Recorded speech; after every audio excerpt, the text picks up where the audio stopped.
Morning. The City and County of Denver is announcing today that a proposed settlement has been reached in the civil matter involving the death of Mr. Michael Marshall. Mr. Marshall's death occurred following an incident at the Downtown Detention Center in November of 2015. After extensive evaluation of the facts and the possible outcomes of a lengthy and costly trial, we've made a difficult decision to propose a multifaceted settlement. Mr. Marshall's death was a tragic incident which has had a significant impact on his family, the community, and the Sheriff's Department, including the deputies involved. It is our hope that the settlement proposed to City Council will foster an environment of collective healing. The settlement includes a monetary payment to the Marshall family of $4.65 million.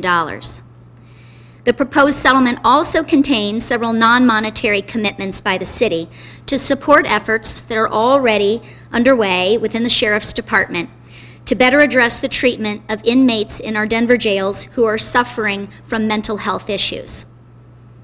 Those commitments include the hiring of additional full-time mental health professionals to provide mental health services 24 hours a day, 7 days a week at both the Downtown Detention Center and the Denver County Jail, requiring annual in-service training of all deputies regarding mental illness in the custodial setting and mental illness and use of force. The Sheriff's Department will conduct a review of its mental health policies with respect to contacting a medical and mental health professionals when deputies encounter mental health issues. The department will adopt a protocol to ensure better communication between department staff and correctional care medical providers regarding inmates who are experiencing a mental health crisis. The department's revised mental health policies and training materials will be reviewed by an independent third party who has experience with mental health issues in the correctional setting. And the department will adopt a streamlined protocol to allow immediate family members to visit an inmate who's been transported to a correctional care facility due to a serious injury or illness which occurred at a Denver jail, of course subject to hospital policy and safety and security concerns. It is our hope that this settlement will bolster the city's ongoing efforts in its jails and in the community to meet the needs of those who suffer from mental health issues. I'd like to go through some of those ongoing efforts. They include critical incident and mental health first aid trainings for sheriff's deputies, providing mental health clinical support in the Downtown Detention Center, diverting individuals with mental health issues away from jail and into support services where appropriate, pairing mental health professionals with patrol officers to respond to those calls where an individual is facing a mental or behavioral health crisis, and creating the Denver Outreach Court, where individuals can act on municipal level citations or warrants and receive direct access to mental health services and enrollment in Medicaid. I want to say this settlement took a lot of hard work and thoughtful analysis by the City Attorney's Office, the Sheriff's Department, along with counsel for the Marshall family. And I want to take this opportunity to thank everyone involved for their professionalism, their commitment to the process, and their focus on healing. The decision to settle a case is never an easy one, but in this case, after a thorough investigation into the facts and circumstances surrounding Mr. Marshall's death, the city's proposed to City Council that the matter be resolved through settlement rather than proceeding with what was expected to be a lengthy and costly litigation.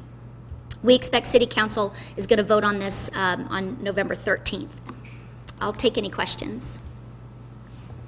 Did you reach out to the family regarding this too, and what are their thoughts? I've been speaking with the Marshall family. The city's been speaking with the Marshall family since the incident occurred. The mayor reached out right after the incident and spoke personally with the family. He's also met with the family, including today. And then my office and I have both been engaging very extensively with the Marshall family for many, many months now. How easy or how difficult will it be to implement the mental illness aspects of this? Because I know that was, from talking to family members, that was crucial from their point of thinking. It was an important part for the city as well. We will be implementing those measures over the next, I think it's 6 months. I believe the next 6 months. We can get you the exact time frames. We actually have time frames set out in the settlement agreement itself. Could we ask the sheriff to talk about the incident and what occurred there that led to this? So out of respect to the family, we're really focusing on the settlement today, and we're not going to get into the details of the incident itself. Any questions about the settlement? We wouldn't be here if it wasn't for the incident. Why can't you discuss that if it's leading to all these changes and payment of all this money? As you know, we have ongoing appeals, discipline appeals, and so we're not at liberty from a legal perspective to get into the details of those today. But we can get into the details of the settlement itself if others have questions about that.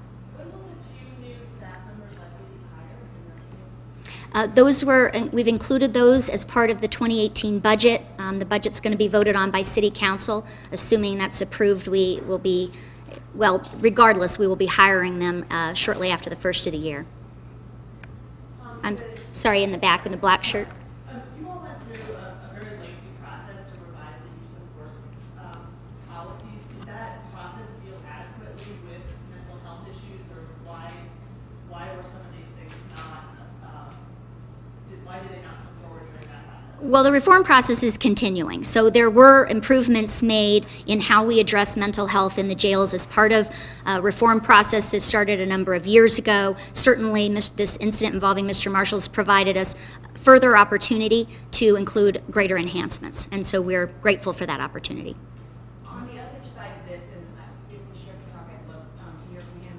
The Colorado FOP has been very vocal about the new use of force, saying that it actually is more dangerous now for the deputies who are inside the jails, and that it's not effective. On Twitter, they've posted all week long about incidents that have happened against deputies in the jail. Can you address that?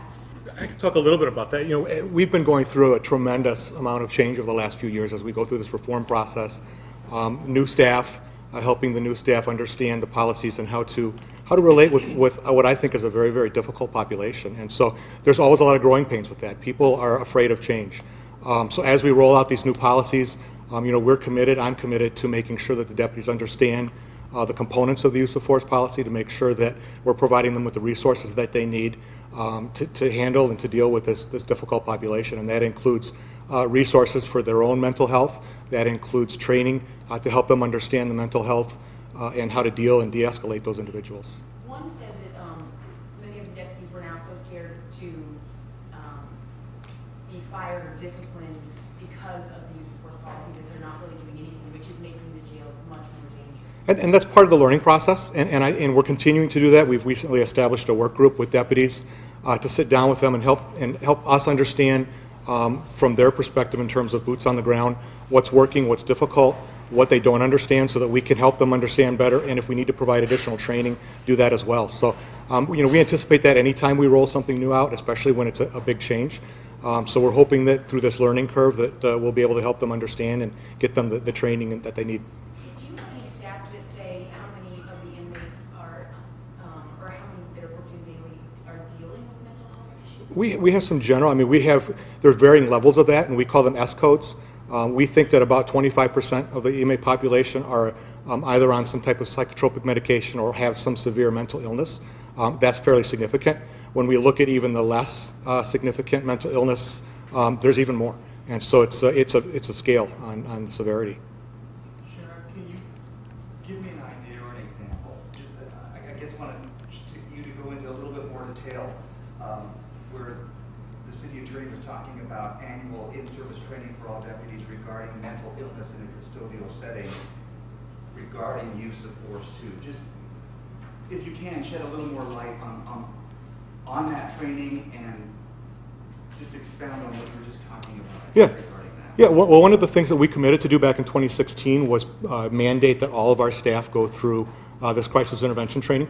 That's sort of a new model. A lot of departments only have a certain group of people that are trained on that. We decided that with the population that we're dealing with, all of our staff needed to be trained in that. And so during 2016, the last quarter of 2016, we put our entire staff through the 40-hour crisis intervention certification.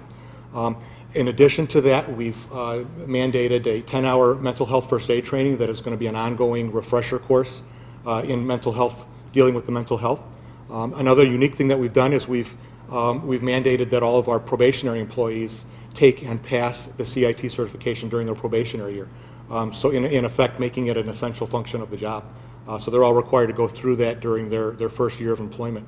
What we're going to expand on is helping staff understand more how dealing with mental health and de-escalating mental health interacts with the use of force in terms of physically dealing with individuals that we're not able to de-escalate, and how we might be able to provide some more training in that area as well. Can you give me an example? I don't know if you can use, without really talking about this specific case, but can you give me another case maybe that you can talk about where there is an inmate that might have some mental health issues, how you recognize that, and then how do you act differently toward that inmate than you would maybe an inmate that didn't have that type of issue? A lot of it would be trying to explain things differently, understanding that people with mental illness interpret things and hear things in a different way, and so a lot of our training is helping the staff understand different ways to communicate with people, which would be effective not only with individuals with mental health illness, but inmates in everyday life. And so that would be part of the training as well. And a lot of that has to do with what we call planned interventions. So if it's not something where it's an immediate need that we have to go in and intervene, if they have the opportunity to step back and put a plan together, part of that, what we're asking the deputies to do is work closely with our medical staff to understand a little bit more what those mental health issues might be, so that they can put together a plan that incorporates that into it. Two more questions. I have a quick question too about if it's financial, and I don't know if it's for you, Stephanie, or for the city attorney, because there are going to be some residents that look at $4.65 million and they're going to think this stuff's not working. Can somebody address that in terms of monetary amount in total, all the money that's being paid out by the city of Denver over the last year or two or whatever, and how those changes, will they affect that bottom line down the road? Yeah, and we can get you some numbers on payouts. I don't want to misquote here and get you erroneous numbers, so we certainly can do that. And obviously there's some years where you have settlements that are higher dollar, and those years where we have very low dollars in settlements. It varies. There isn't necessarily a trend that we've seen at all in the last few years. What I will say is that while this is a sizable settlement, this was a big case for the city and county of Denver, and we did a lot of work and research to analyze the facts around the case. There was a thorough investigation. Our office continued that investigation, and we never take these decisions lightly. We know taxpayer dollars are at stake. We also know that there's a risk in proceeding. Here we were really focused on trying to find a resolution that worked well for the city, that brought healing to the family and the community, and that as part of the settlement we could leverage to include some greater enhancements in the reform works that we've already started, which are a big part of the city's investment too in preventing further incidents. Thank you all for coming.